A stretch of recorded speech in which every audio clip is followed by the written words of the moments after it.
Mary Kaldor from the London School of Economics. Thank you. My first question would be, what was for you the most inspiring idea, or the idea uninspiring? Could you react? I think shall I say inspiring or exciting for me, is the fact that there is, for the first time, for a very long time, a real debate about Europe. And I felt people were really concerned and ready to discuss it and ready to think big ideas, and that for me was the big achievement of this conference. All right, and you mentioned this concept, this idea of human security during your panel. Would you elaborate on this concept and explain to us?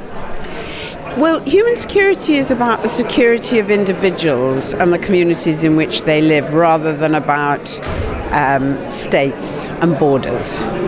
And actually, ESDP was always supposed to be what was known as the St. Petersburg tasks, which is crisis management, peacekeeping, those kind, rather than a conventional army.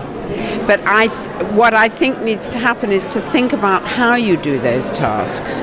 And human security is not, if you like, is a way of thinking about international security as though it was domestic security. We're used to thinking that at home we have a rule of law, we have emergency services like firefighters, ambulance brigades, police, and abroad there's an enemy out there that we fight with soldiers.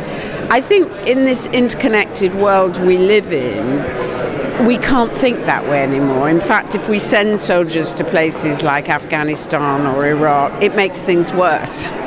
So what we need is to think about the world as though it was domestic. We need an international rule of law, and we need a capacity to enforce that international law.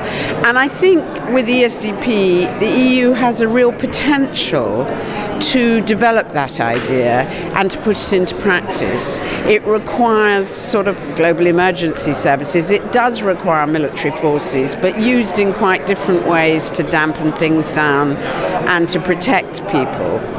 And I think if the EU were very explicit that it was all about human security, it wasn't a new militaristic superpower, that would really help to overcome some of the objections on the left, people who fear that Europe is trying to be another United States. Yeah, there was sort of the human security in the context of neoliberalism.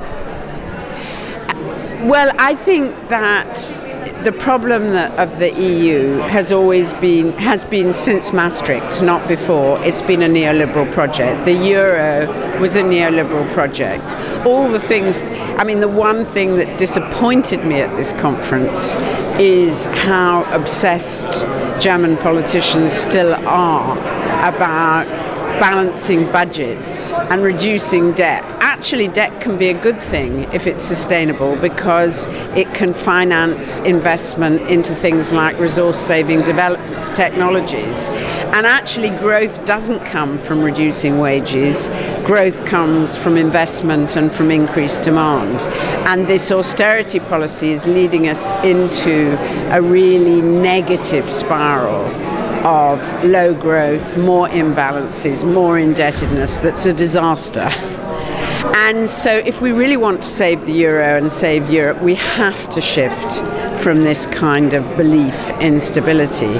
And I think it's also related to the argument I made about the left, because I think many young people who, unlike my generation, have forgotten really the war and the Cold War, and don't, you know, for me, Europe is all about not having another war on European territory. It's all about overcoming the Cold War divide. But for a younger generation, it just seems to be a neoliberal phenomenon.